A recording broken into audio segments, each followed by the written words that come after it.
તલાટીની મુખ્ય પરીક્ષા 14મી ઓક્ટોબરે લેવા તૈયારી કરવામાં આવી। ગૌણ સેવા પસંદગી મંડળે સંભવિત તારીખ જાહેર કરી છે। ગઈકાલે 2384 જગ્યાઓ માટે પ્રિલિમ પરીક્ષા તો લેવાઈ ગઈ છે। હવે એક મહિનાની અંદર મુખ્ય પરીક્ષાના આયોજન માટે પણ સરકાર તૈયારી કરી રહી છે। માફ કરશો, ગૌણ સેવા પસંદગી મંડળ તૈયારી કરી રહ્યું છે। આ મહિનામાં જ મુખ્ય પરીક્ષાને લઈને ઉમેદવારો આશ્ચર્યમાં મુકાયા। 14મી ઓક્ટોબરે તલાટીની મુખ્ય પરીક્ષા લેવા તૈયારીઓ। હજી ગઈકાલે પ્રિલિમ પરીક્ષા તો યોજાઈ છે, પણ જે સંભવિત તારીખ જાહેર કરી છે તેમાં 14મી ઓક્ટોબરે મેઇન પરીક્ષા લેવાઈ શકે છે। પરીક્ષાનું આયોજન કરતા જ એક મહિનામાં મુખ્ય પરીક્ષાનું આયોજન કરતા ઉમેદવારોમાં પણ આશ્ચર્ય જોવા મળતું હોય છે।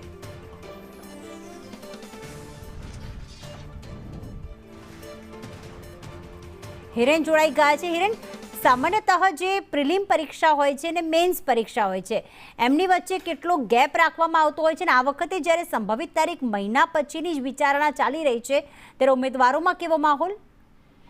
તો સામાન્ય રીતે આ બંને વચ્ચેનો સમયગાળો છે તે 2 થી 3 મહિનાનો આપવામાં આવતો હોય છે, કારણ કે પ્રિલિમ પરીક્ષાનું પરિણામ જાહેર કરવું, એમના માદા સૂચનો મંગાવવા અને તૈયારી, આ પ્રકારના વિષયો સાથે નવી તારીખ નક્કી થતી હોય છે। પરંતુ પહેલી વખત ગૌણ સેવા પસંદગી મંડળ દ્વારા આગોતરી જ પ્રિલિમ પરીક્ષા પૂરી થયાની સાથે જ મેન્સની પણ તારીખ આપી દેવામાં આવી છે, જેથી કરીને કામ ઝડપથી પૂરું થાય। જો કે ઉમેદવારોમાં અસમંજસતા એ છે કે પ્રિલિમનું પરિણામ ન આવે તો મેન્સમાં સિલેક્ટ થયા છે કે કેમ તે જાણી શકાય, અને એક જ મહિનામાં તૈયારી શું કરવી એ પ્રશ્ન ઉમેદવારોને ક્યાંક મૂંઝવી રહ્યું છે। જો કે ઝડપથી પરીક્ષા પૂરી થાય અને ભરતી પ્રક્રિયા પૂરી થાય તે હેતુથી ગૌણ સેવા પસંદગી મંડળે આ તારીખ જાહેર કરી છે। સંભવતઃ 14 ઓક્ટોબરે મેઇન પરીક્ષા છે એ લેવા માટેની પ્રક્રિયા આયોજન ગૌણ સેવા પસંદગી મંડળે શરૂ કર્યું છે।